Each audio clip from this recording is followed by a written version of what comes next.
Baik lagi di Generasi Mecin bersama dua calon politikus masa depan Indonesia ya. Ada Aulia Laksono dan juga Aulia Rahmi. Dokter Aulia Rahmi, perlu dipakai, dokter harus dipakai? Pakai dong. Iya dong. Oke, susah kuliahnya soalnya. Ini ceritain dong pengalaman datang ke Dapil dengan pengalaman pertama. Orang pada menganggap siapa sih nih, masih muda, cewek ngapain sih gitu.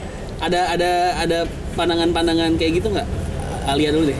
Jakarta Timur lumayan, Jatinegara lagi. Iya. Aku bersyukur banget pas aku awal-awal kampanye itu mereka sudah lumayan welcoming karena mereka melihat aku sebagai sosok perempuan masih muda, ada niat baik untuk terjun ke dunia politik. Mereka sudah sangat welcoming karena itu ibaratnya image baru, hal yang baru gitu, karena nggak banyak kan pemuda yang di periode sebelumnya yang maju di DPR. Tetapi kalau dari diri aku sendiri, aku dapat menghadapi banyak kesulitan karena untuk aku berbicara dengan bahasa Indonesia yang formal, politisi iya, gitu ya? itu sedikit susah karena memang dari kecil sekolahnya mayoritas pakai bahasa Inggris. Jadi itu aku lumayan lama untuk adaptasinya.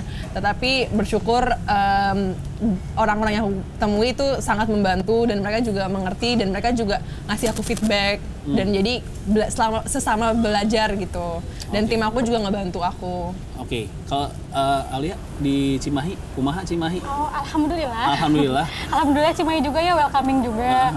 Kan sebelumnya juga saya selalu datang ke posyandu sebelumnya, jadi banyak ibu-ibu yang karena dokter udah ya? kenal, Karena iya. dokter.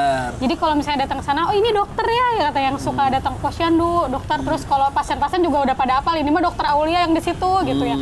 Jadi alhamdulillah welcome gitu. Kalau bagi-bagiin APK apalagi kan saya suka bagi-bagi botol tuh. Mau rame ibu-ibu. Bagi-bagi botol ya? Iya, sini dibantuin bagi-bagi gitu. Yang paling sering dicurhatin biasanya ibu-ibu paling sering curhat tuh. Banyak tuh, apalagi kalau lagi berobat malah curhat tuh. Curhat apa? Saya janda, punya anak 3. Kenapa jadi curhat pribadi? Bener, kayak gitu. Jadi pasien-pasien saya tuh seperti itu curhatnya. Jadi masalah pendidikan, masalah uang, masalah janda kan nggak punya uang nih, nggak punya suami, jadi dia sambil kerja, sambil itu apain anaknya, kayak gitu. Ini sepatu anak saya bolong, apa seperti itu. Jadi oke, kalau masalah itu saya masih bisa bantu sepatu, tapi kalau masalah kayak gitu kan sekarang saya malah kita cari jodoh ya. Cara kita cari jodoh gimana sih? Saya dikejar rentenir apa seperti itu. Jadi yaudah, saya sebagai dokter mendengarkan. Fondasinya kebanyakan masalahnya standarnya di ekonomi dong berarti. Iya ya, ekonomi juga banyak lah di situ yang namanya kalau permukiman satu rumah banyak kan pasti ekonomi juga iya, gitu pendidikan juga iya kan. Kalau di Jakarta Timur apa ya yang paling sering di ibu-ibu lah misalnya? Banyak sih, banyak yang curhat-curhat aneh-aneh gitu. Banyak yang komplain tentang pendidikan, terutama di PAUD. Itu juga salah satu hal yang aku perjuangkan. PAUD sama posyandu karena nggak semua wilayah memiliki fasilitas PAUD posyandu yang rata gitu. Kadang-kadang ada yang satu ruangan kecil dan itu sharing antara kantor RW, posyandu dan PAUD, dan itu mungkin kurang nyaman gitu kan, anak-anak kecil belajar terus tapi di sebelahnya ada nenek-nenek lagi periksa kesehatan gitu. Pokoknya kebanyakan fasilitas pemerintah yang mereka masih bermasalah. Terus ya. Ini kalau di anak muda yang paling sering terjadi ketika kita udah menentukan pilihan, ya kalian kan udah tergabung dengan partai, otomatis terstruktur lah ya pilihannya ke siapa gitu. Jadi agak kehilangan teman nggak sih yang beda pandangan gitu? Atau agak renggang setelah terjun aktif ke politik? Enggak sih kalau aku. Enggak. Emang dari dulu teman-teman udah tahu aku PKS. Oh iya benar. Jadi mereka nerima dan tetap mendeketin. Tapi kan masalahnya dulu kan belum seterbuka sekarang gitu. Kalau zaman sebenarnya dari dulu udah terbuka. Enggak, maksudnya zaman sekarang kan belum seterbuka. Saya milih sini terus isu-isu sosial media juga belum sehangat sekarang lah gitu untuk ya misalnya PKS sebenarnya 2010 ya, begitu 2011 ya. Ini kita mulai era rame sosmed 2012 Pilkada DKI kemarin tuh sampai ke sini kan masing-masing sering berargumen jadinya gitu di sosial media, di Twitter, di Instagram. Rame ya. Jadi agak apa sih gitu? Iya. Dengan teman-teman nggak? Enggak sih, tetap teman-teman mah pada baik-baik aja, malah pada dukung. Gitu. Malah kalau misalnya nggak sedapil, tolong ya bantuin kalau ada keluarga di mana-mana. Keluarga, teman, saudara. Tidak ada perubahan ya berarti? Iya, alhamdulillah. Enggak sih, aku juga teman-teman aku yang memang beda pendapat, kita saling menghargai aja. Terus teman-teman dekat aku memang bukan tipe yang suka marah-marah di sosmed.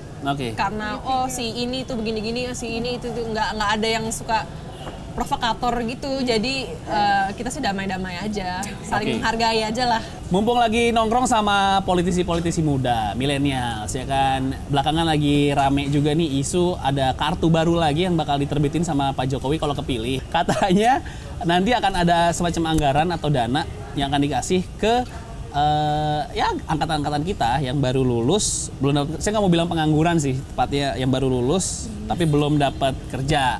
Nah itu akan dibantu bukan berupa modal, tapi bukan modal usaha, bahkan ada anggarannya langsung dikasih berupa uang. Gimana ya menurut Anda sebagai politisi muda? Ya kalau menurut aku bukan hanya harus dana ya yang dikasih, tapi juga pelatihan. Jadi mungkin bukan hanya dalam bentuk, kalau uang mungkin bisa dihabiskan begitu saja, tapi kalau knowledge, pengetahuan, skill itu kita bisa kembangkan untuk menjadi sesuatu. Jadi fokusnya bukan hanya untuk mencari lapangan kerja, tapi kita bisa membuat lapangan kerja sendiri. Jadi mungkin kalau bisa uang itu berupa bantuan modal usaha atau iya gitu? Mungkin bisa dari modal usaha atau ya seperti kayak seminar-seminar yang mengajarkan tentang untuk mengembangkan industri kreatif lah. Pemuda-pemuda zaman sekarang aku lihat lebih tertarik mengembangkan industri kreatif, ekonomi kreatif dibanding cari pekerjaan. Teman-teman aku yang pribadi sih banyak yang lulus kuliah dan emang nggak mau gitu kerja kantoran dari jam 8 pagi sampai jam 6 sore gitu. Mereka lebih mending bisnis sendiri, dan menurut aku pemerintah sekarang yang harus difokuskan itu memperkembangkan industri ekonomi kreatif itu, dan Pak Jokowi jadi berarti agak kurang tepat dong untuk pemberian dana bantuan ke yang belum kerja. Ya mungkin alokasinya, packaging dan alokasinya nanti bisa disesuaikan aja. Dan salah satu program pokok Partai Golkar pun itu menjaminkan lapangan kerja, dan itu saya sangat support. Alia gimana? Nah ya kan tadi kata Alia itu kalau saya kurang ya, soalnya kan kalau dana doang tadi kata Alia betul, jadi bisa hilang, bisa habis sendiri langsung ketika itu saja. Cuman kalau saya setujunya sama programnya Sandi, OKOC nasional. Itu ya. Jadi di sana kan Bang Sandi turun langsung, habis itu ngajarin, jadi mentornya langsung gimana caranya berwirausaha sampai ada hasil, dimodalin kayak gitu. Jadi kalau itu kan terus aja muter. Kalau uang sekali dikasih doang ya bisa habis gitu. Cuman yang sering dikritik sama oposisi timnya Pak Jokowi, OKOC di Jakarta juga belum sepenuhnya berhasil untuk dibawa ke nasional. Saya mau nanya Alia nih sebelum saya tutup.